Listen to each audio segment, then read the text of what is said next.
اور آیت نمبر 34، والذین یکنزون الذهب والفضة ولا ينفقونها في سبيل الله فبشرهم بعذاب أليم۔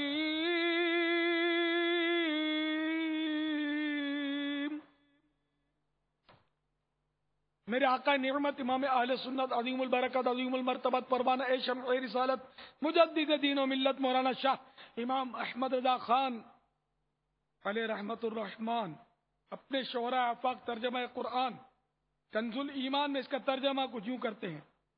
اور وہ کہ جوڑ کر رکھتے ہیں سونا اور چاندی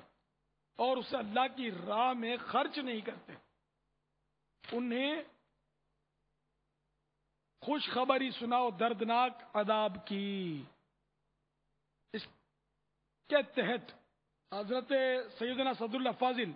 مولانا نعیم الدین مراد آبادی علیہ رحمت اللہ الہادی نقل کرتے ہیں،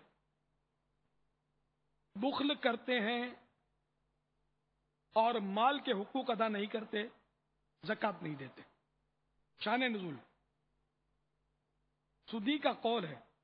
کہ یہ آیت مانعین زکوٰۃ کے حق میں نازل ہوئی، جبکہ اللہ تعالی نے احبار اور رہبان